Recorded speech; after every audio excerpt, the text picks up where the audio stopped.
Selamat datang dalam analisis tugas kuliah Reforma Agraria.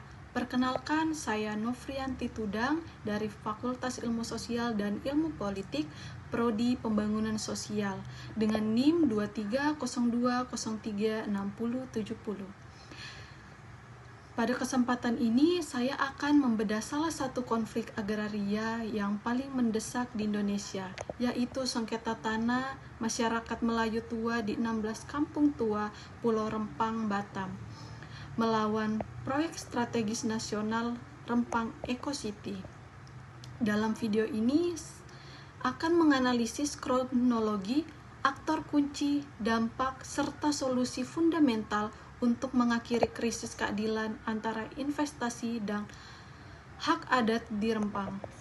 Konflik ini berakar pada pertentangan antara hak ulama masyarakat Melayu tua yang telah mendiami wilayah ini sejak abad ke-18 atau sekitar 200 tahun dengan hak pengelolaan lahan yang dikuasai BP Batam dan dialihkan kepada investor PT MEK sejak awal 2000-an. Meskipun kampung-kampung tua tersebut sudah eksis jauh sebelum Batam berkembang, pemerintah kemudian menetapkan hampir seluruh Pulau Rempang sebagai kawasan proyek strategis nasional Rempang Eco City. Rencana ini menuntut relokasi paksa sekitar 7.500 jiwa dari 16 kampung tua. Penolakan warga memuncak pada September 2023 ketika upaya pematokan lahan oleh aparat dan tim gabungan berujung bentrokan. Warga menolak keras karena tidak ingin kehilangan identitas, sejarah, dan kuburan leluhur yang telah menjadi bagian dari kehidupan mereka selama berabad-abad. Akar masalah utama dalam konflik ini adalah legitimasi hukum. Negara mengklaim HPL sebagai dasar hukum yang sah, sementara warga berpegangan pada hak historis dan adat. Penetapan Rempang sebagai PSN dijadikan payung hukum untuk mengabaikan prinsip persetujuan bebas, didahulukan dan diinformasikan yang seharusnya dihormati sebagai adab proyek pembangunan. Aktor koperasi utama adalah PT MEK yang fokus pada kepentingan bisnis dan pembangunan kawasan, namun dianggap telah mengabaikan keberadaan masyarakat adat yang lebih dahulu diami wilayah itu. Di sisi lain, pemerintah pusat dan BP Batam dinilai lebih berpihak pada investasi, alih-alih melakukan dialog dengan masyarakat. Pendekatan yang diambil justru represif dan koersif, sehingga memperparah ketegangan di lapangan.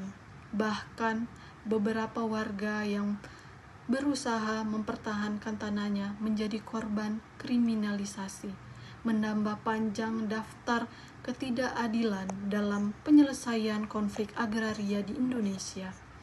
Dampak terbesar dari konflik Rempang bukan hanya soal lahan, tetapi identitas dan kelangsungan hidup masyarakat Melayu tua secara kultural dan sosial.